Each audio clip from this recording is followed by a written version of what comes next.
अध्याय 11। बड़ी वरिष्ठ बहन।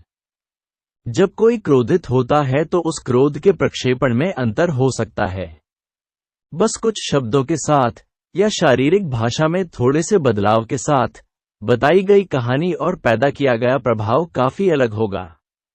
उदाहरण के लिए, इस बड़ी वरिष्ठ बहन की पतली भौहें सीधी ऊपर की ओर थीं। उसकी कमर कठोर और मुड़ने योग्य नहीं थी, और मेज पर दस्तक के अलावा तीव्र और जानलेवा निगाहें और इस्तेमाल किए गए ठंडे स्वर उसकी हत्या करने का इरादा था स्वर्ग की ओर उड़ रहा है।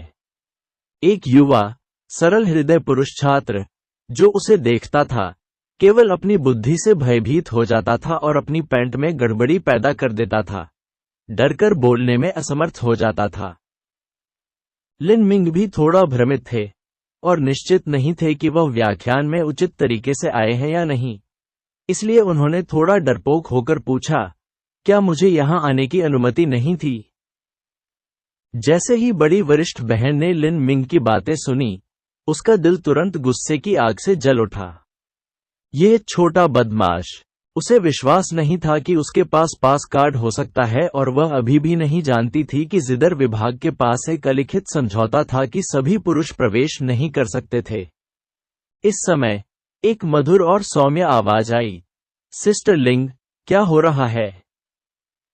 लिन मिंग ने उस मधुर ध्वनि की ओर देखा और वह अचानक चौंक गया।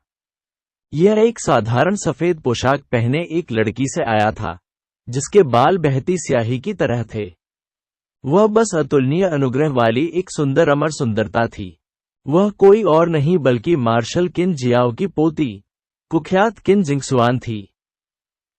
व्यापार मेले में लिन मिंग ने उसे दूर से देखा था। हर एक पैरामीटर में उनकी नंबर 1 पारिवारिक पृष्ठभूमि से लेकर उनकी छठी कक्षा की प्रतिभा, उनकी अद्वितीय सुंदरता और आकर्षण, शिलालेख लगाने में उनका कौशल और ताकत, इन सभी ने शीर्ष स्तर की प्रतिभाओं को भी कमतर महसूस कराया।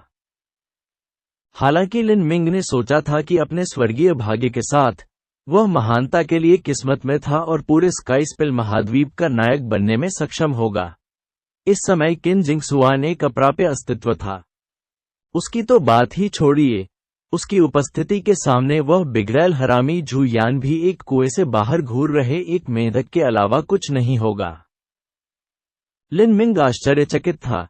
उसने नहीं सोचा था कि वह इस समय किन जिंगसुआन को देख सकता है, लेकिन उसका आश्चर्य सभी ने देखा, और विशेष रूप से बड़ी वरिष्ठ बहन ने।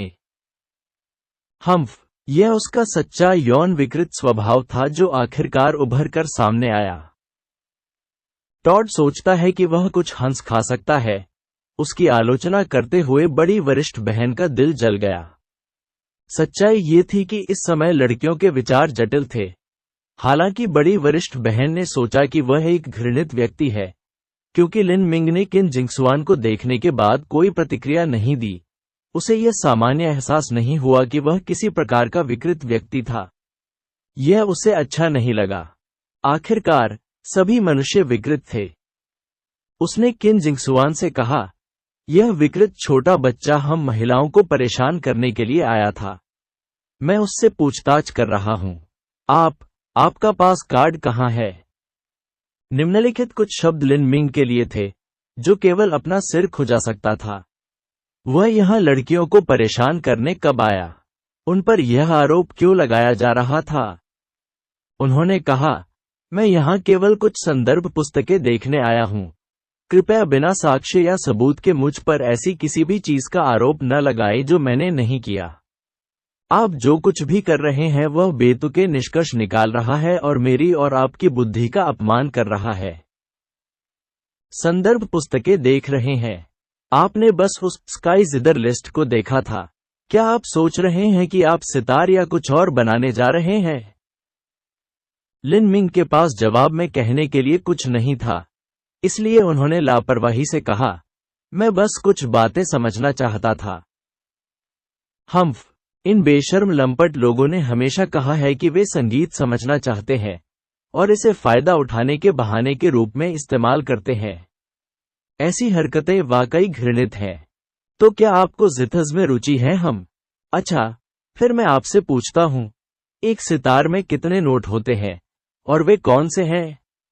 सितार सामग्री का कौन सा राजा तेहरा नोट्स के लिए उपयुक्त है? किस प्रकार की सामग्री बास नोट्स के लिए उपयुक्त है? यदि आप मुझे बता सकते हैं और अपने उत्तरों से मुझे संतुष्ट कर सकते हैं, तो मुझे विश्वास होगा कि आपको संगीत में रुचि है और आप वहां अध्ययन करना चाहते हैं। लिन मिंग घटनास्थल पर जम गए। वह सितार और संगीत के बारे में केवल बहुत ही न्यूनतम विवरण जानता था। सितार के बारे में तो वह कुछ भी नहीं जानता था।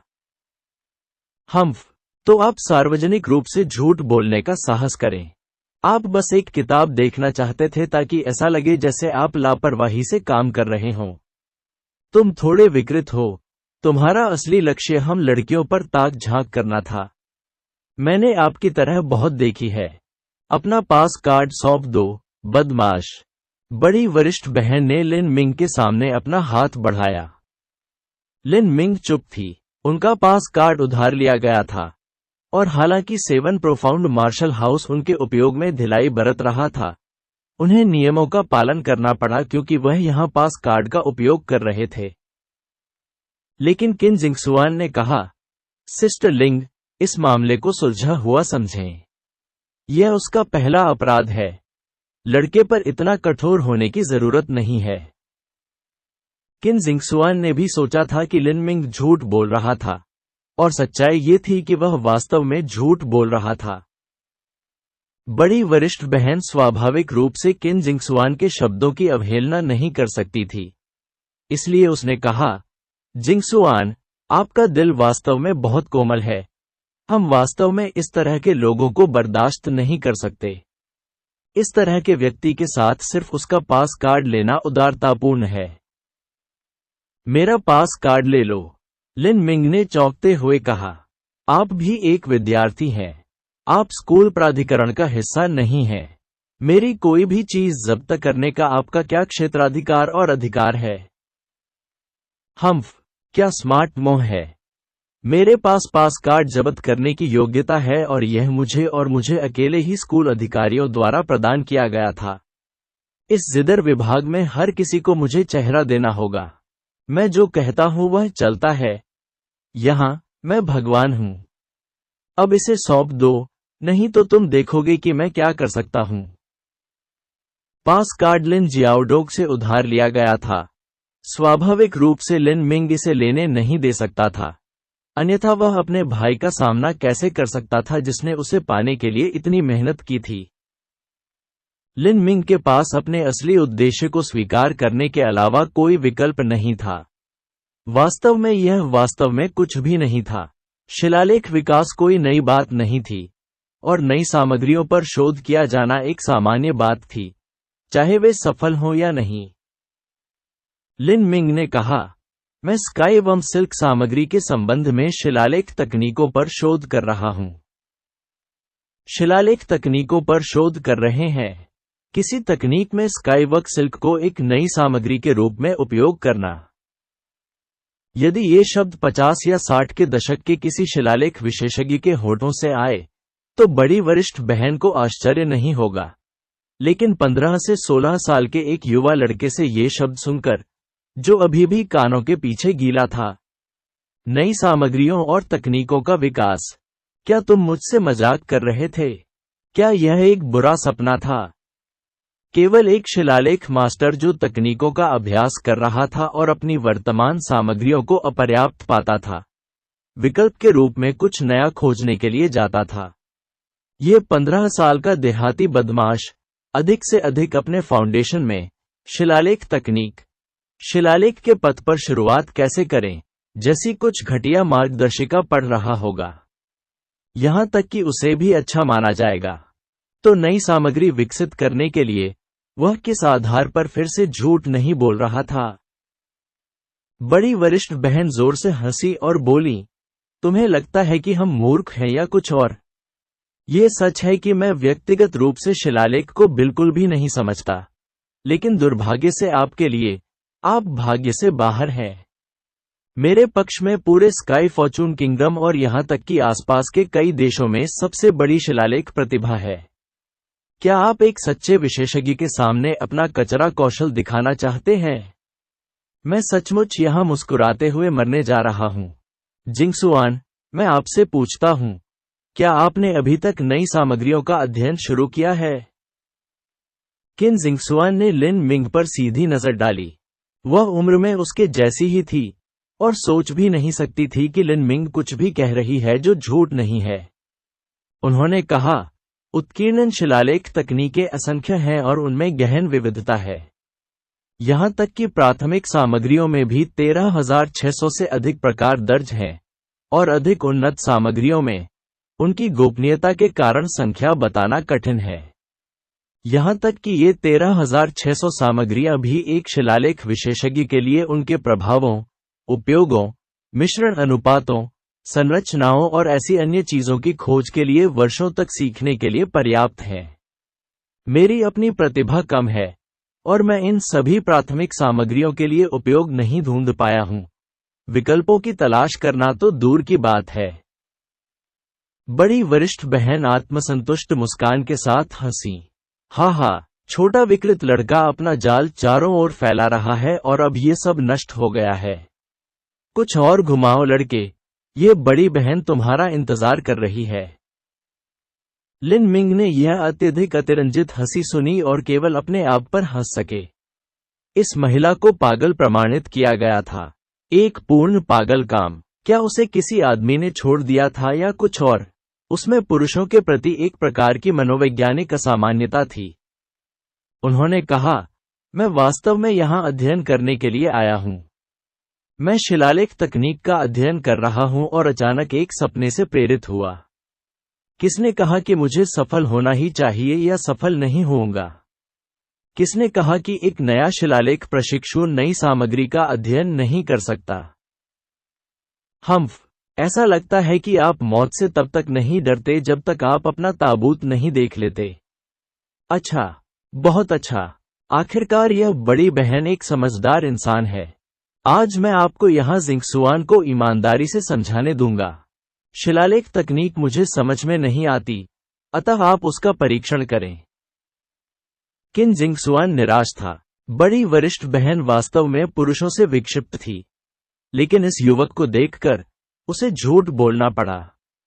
वह युवा था और साधारण पोशाक पहनता था, इसलिए उसकी पारिवारिक पृष्ठभूमि को प्रमुखता से नहीं दर्शाया जा सकता।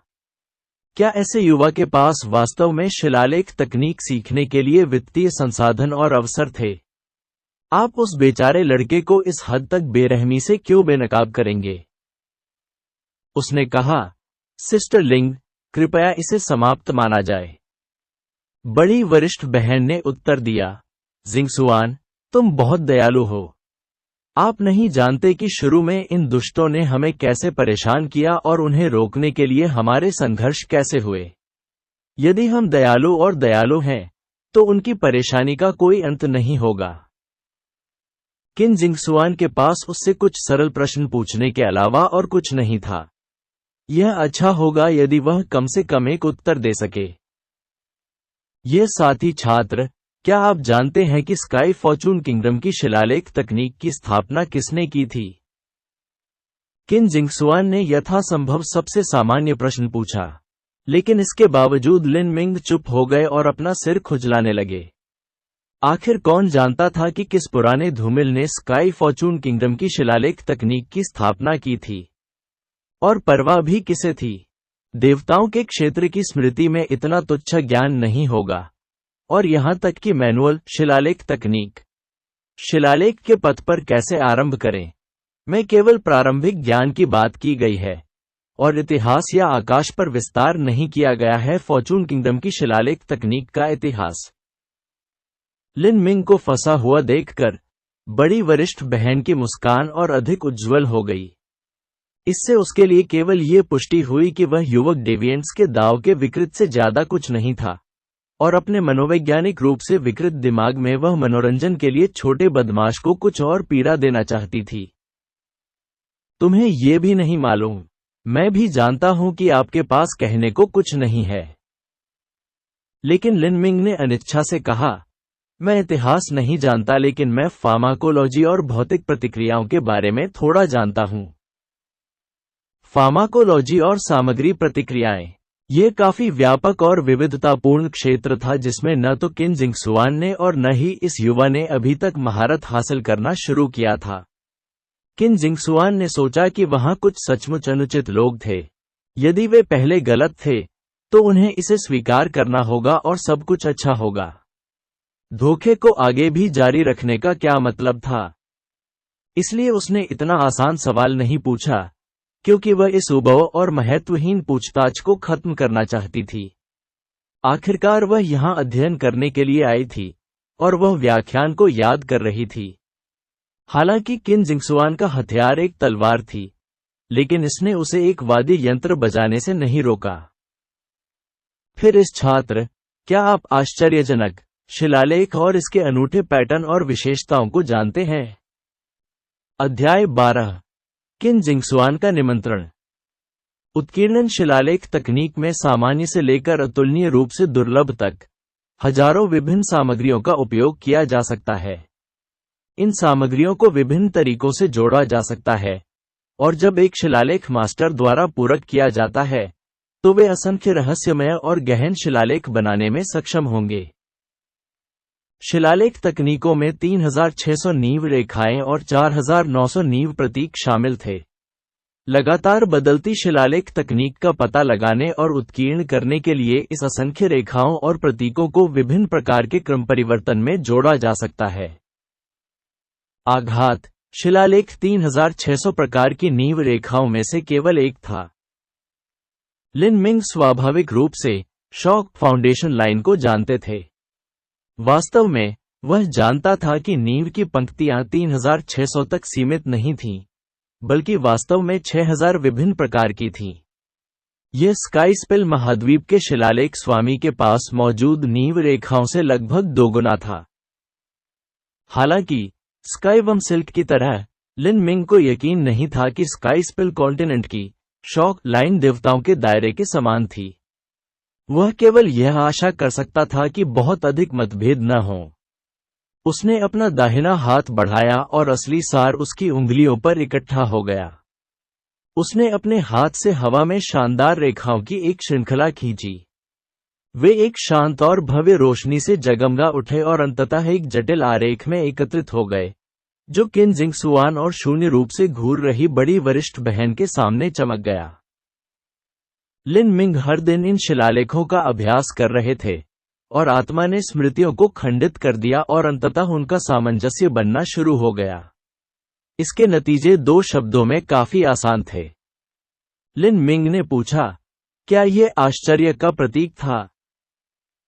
किन जिंगसुआन स्तब्ध होकर देखती रही, और बड़ी वरिष्ठ बहन ने उसकी ओर देखा और उसकी अभिव्यक्ति पर ध्यान दिया।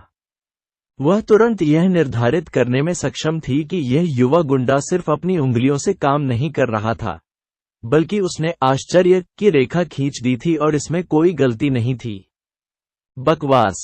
इस युवा हेक विकृत ने वास्तव में अप्रत्याशित रूप से शिलालेख तकनीकों को समझ लिया। क्या यह बहुत बेतुका नहीं था? किन जिंगसुआन के दिल में वह वास्तव में आश्चर्यचकित थी और अपनी जटिल भावनाओं को प्रकट नहीं करने की कोशिश कर रही थी। वहां 3600 आधार रेखाएं थीं, और एक शौकिया के लिए उन्हें पूरी तरह से याद रखना बेहद मुश्किल था। ये कहना बहुत अजीब नहीं था कि लिन मिंग को यह एक आधार रेखा पता थी, लेकिन जिस बात ने उसे चौंका दिया वह ये था कि उसने जो आश्चर्य का प्रतीक बनाया था वह पूरी तरह से सही था। ऊर्जा को सही स्थानों पर रखा गया था और यह बिल्कुल आश्चर्यजनक था। यह केवल अभ्यास के दौरान किए गए श्रमसाध्य प्रयास का परिणाम हो सकता है। अपने दिल में थोड़ी निराशा के साथ वह चौंकी। ये है, लिन मिंग ने कहा, शॉक पैटर्न मारने वाले देवता का संकेत है। इसका उपयोग आमतौर पर इसे एक हथियार पर रखा जाएगा। जब एक मार्शल कलाकार किसी हथियार का उपयोग करता है तो वह आमतौर पर अपनी ऊर्जा हथियार पर केंद्रित करेगा, और ऊर्जा का उपयोग दुश्मन को हराने के लिए युद्ध में किया जाएगा, लेकिन बढ़ी हुई प्रभावशीलता सीमित है। यदि हथियार पर शॉक लाइन लगाई जाती है, तो जब एक मार्शल कलाकार अपनी ऊर्जा को हथियार में केंद्रित करता है, तो यह शॉक पैटर्न के माध्यम से प्रवाहित होगी और एक उच्च गति कंपन पैदा करेगी जो भेदन शक्ति को बढ़ाती है। प्रभावी ढंग से तीव्रता को बढ़ाती है। हथियार की धार। लिन मिंग ने आसानी से सदमा पैटर्न को समझाया जैसा कि किन जिंगसुआन ने उम्मीद की थी। यदि वह इतनी कुशलता से शॉक पैटर्न बनाने में सक्षम था, तो उसे निश्चित रूप से इसके पीछे के सिद्धांतों को जानना होगा। यदि उसने ऐसा नहीं किया तो यह अजीब ही होगा। किन जिंगसुआन की प्रतिस्पर्धी भावना भी जागृत हुई। वह इस लड़के को अपने से आगे नहीं बढ़ने दे सकती थी। उसने पूछा, तो फिर इस साथी छात्र, क्या आप ध्वज प्रतीक बनाने की तकनीक और इसके पीछे के सिद्धांत को भी जानते हैं? उसने अपेक्षाकृत सरल नींव रेखाओं को त्याग दिया था और कुछ अधिक जटिल नींव प्रतीकों पर दांव लगाया था। हालांकि यह स्वाभाविक रूप से लिन मिंग को भ्रमित नहीं कर सका। वास्तव में लिन मिंग की नींव प्रतीकों की समझ स्काईस्पेल महाद्वीप में पेश की जा सकने वाली किसी भी चीज से कहीं अधिक गहरी और गहरी थी। उन्होंने शांति से हवा में झंडा चिन्ह बनाया। हालांकि नींव के प्रतीक कुछ जटिल थे, लिन मिंग की उंगली में जरा सा भी ठहराव नहीं था, और पलक झपकते ही जटिल शिलालेख प्रतीक हवा में चमक उठा। अब यहां तक कि किन जिंगसुआन भी पूरी तरह से आश्चर्यचकित था। नींव का प्रतीक दोहरी रेखाओं के साथ कहीं अधिक जटिल था और प्रतीक में ऊर्जा का पता लगाना और भी मुश्किल था, लेकिन लिन मिंग ने आसानी से ऐसा कर लिया था। यह पहले से ही किन जिंगसुआन से कहीं आगे निकल चुका था। हे भगवान, यह एक प्रतिभाशाली व्यक्ति था। अप्रत्याशित रूप से यह यादृच्छिक बच्चा शिलालेख प्रतिभा में प्रतिभाशाली लोगों में से एक प्रतिभाशाली निकला। लेकिन इस ईश्वरीय उत्कीर्णन शिलालेख तकनीक को सीखने के लिए उन्होंने किसके साथ अध्ययन किया? उसकी शक्ल से पता चल रहा था कि वह किसी बड़े कुलीन परिवार से नहीं है। क्या यह संभव था कि उसे किसी प्राचीन ऋषि या असाधारण साधु की शिक्षा मिली हो जो सुदूर और एकांत पहाड़ों में रहना पसंद करता हो? किन जिंगसुआन ने पाया कि लिन मिंग पहेलियों से भरा हुआ था, और उसने उसका परीक्षण करना जारी रखा। जितना अधिक उन्होंने आदान प्रदान किया, उतना ही वह आश्चर्यचकित होती गई। ये लिन मिंग वैसा नहीं था जैसा वह दिखता था। वहां 3600 पंक्तियां और 4900 प्रतीक थे जो 8000 से अधिक विभिन्न प्रकारों को जोड़ते थे, और उसने उन्हें लापरवाही से सूचीबद्ध किया, जैसे कि वह प्रत्येक से परिचित हो।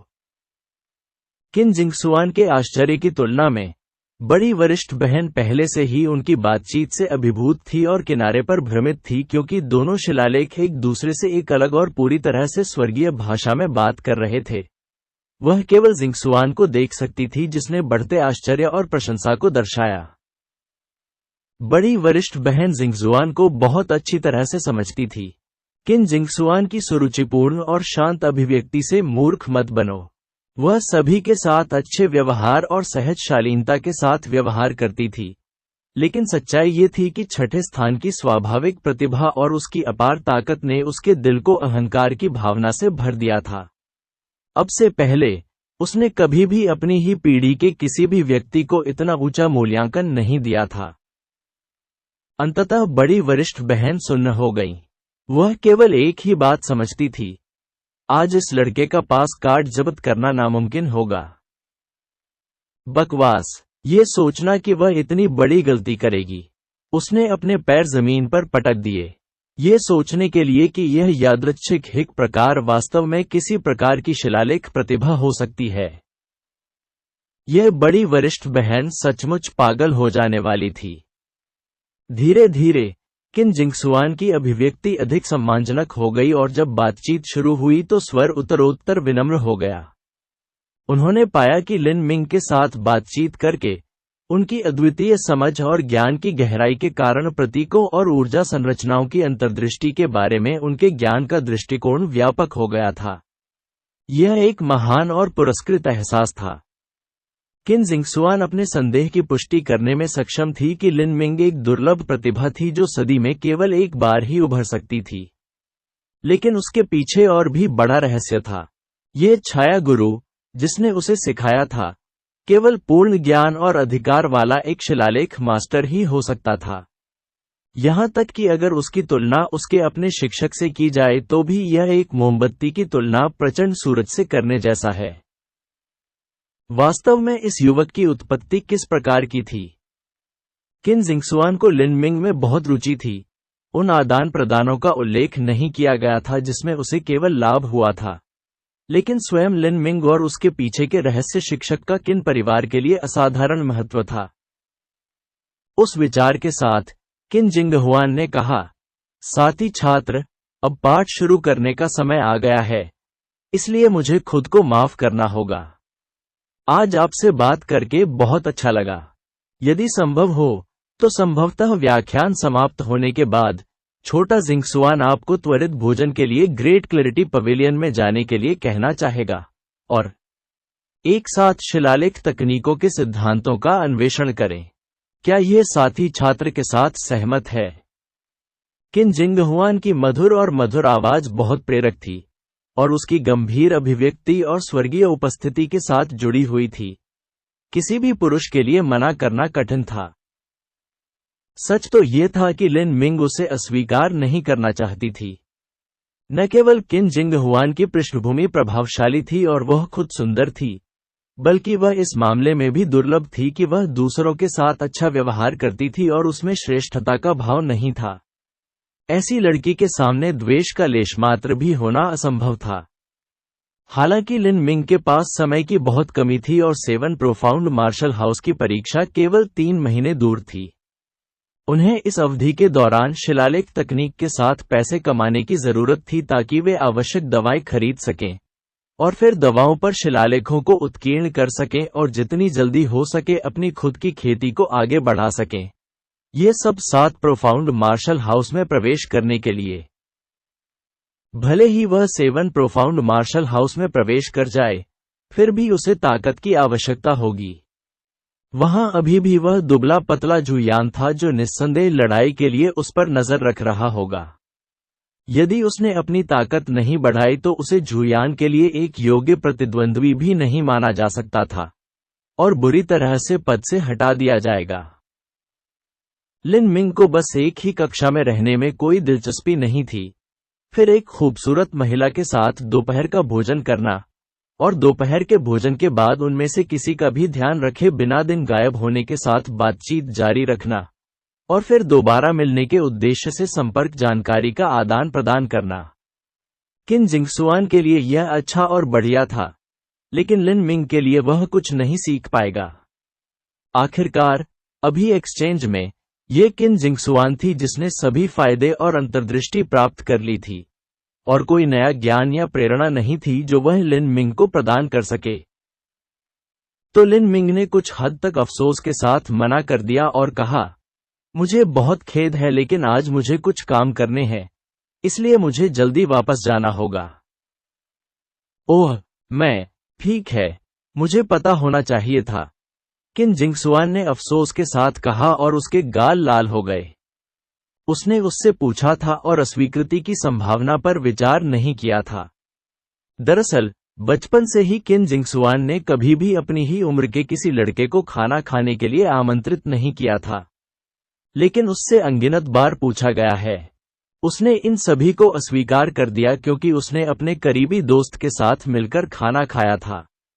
दूसरों के समय और भावनाओं को अस्वीकार करते समय उसके मन में इसके प्रति कोई भावना नहीं थी, लेकिन इस बार उसे अस्वीकार कर दिया गया था और उसकी नंबर 1 खोज ये थी कि अस्वीकृति का स्वाद भी बहुत कड़वा था, जैसे कि वह किसी अन्याय से पीड़ित थी। आखिरकार भले ही वह एक बड़े कुलीन परिवार से थी, लेकिन दिल से वह अभी भी एक 15 साल की युवा लड़की थी। लिन मिंग की अस्वीकृति के कारण बड़ी वरिष्ठ बहन का दिमाग खराब हो गया और वह उसे थप्पड़ मारने के लिए लगभग दौड़ पड़ी। उसके मन में केवल एक ही विचार था, इस आदमी ने वास्तव में केवल और केवल किन जिंगसुआन को मना कर दिया। हे भगवान, क्या इस खूबसूरत दुनिया में ऐसा संभव है? क्या वह सचमुच एक आदमी है?